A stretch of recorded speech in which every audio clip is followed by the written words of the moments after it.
Soc la Jessica Espàs, estudiant de l'Escola d'Art Municipal Leandre Cristòfol. Us presento el meu projecte Acadèmia 20, Espai de Creació. L'objecte d'aquest treball és dissenyar l'interior d'un local situat al carrer Acadèmia número 20 de Lleida. L'objectiu principal del projecte és donar-li un ús diferent, ja que actualment aquest local tenia la funcionalitat d'Acadèmia d'Idiomes. Ara li donarem una segona vida sent un espai lúdic i de creació d'esdeveniments.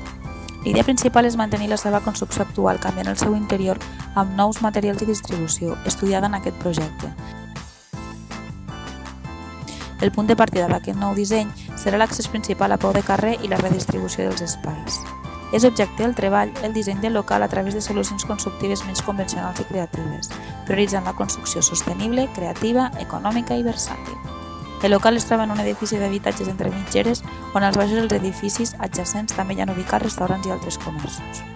L'edificació consta d'una planta baixa amb el tell més 4 plantes amb habitatges residencials. Els conceptes que s'han utilitzat pel disseny són els següents. Ha de ser sostenible, social, senzill, per a tota mena d'usuaris i s'utilitzarà estiu i hivern. Aquest establiment ha de posar especial atenció en la comoditat de l'usuari amb l'objectiu de crear un ambient idoni. Primerament, vaig observar l'estat actual d'aquest local. Després vaig començar a pensar en la distribució dels diferents elements que s'han de col·locar, cuina, bany, despatx i recepció. Tenim l'idea d'agrupar totes les instal·lacions en un gran cub ubicat en un dels extrems i deixant la resta de l'espai diàfan.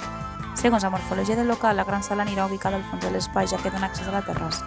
Després d'haver provat la col·locació del cub a diferents laterals del local, es decideix que el més òptim és la ubicació d'aquest al costat dret. Tenim millor accés i una sensació d'espai més ampli.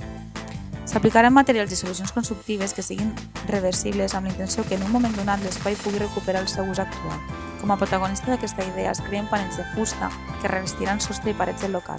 Aquests disposaran d'unes clavilles de fusta individuals i de tacs de diferents mesures que generaran de forma versàtil la col·locació de prestatgeries en funció de les necessitats. A l'entrada es podran col·locar a manera de penjar-los les jaquetes dels usuaris. Al passadís quedaran exposats tota mena d'objectes i llibres. Dins la sala, aquest panell quedarà cobert per mobiliari desmuntable que anirà penjat. El que més m'ha sorprès d'aquest projecte és el sistema utilitzat per donar-li versalitat a les taules i tamborets de fusta. A la terrassa es col·locarà a la paret frontal un jardí vertical per donar la sensació d'estar en un espai d'exterior, a més de donar una decoració extra als esdeveniments que es duran a terme en aquest espai.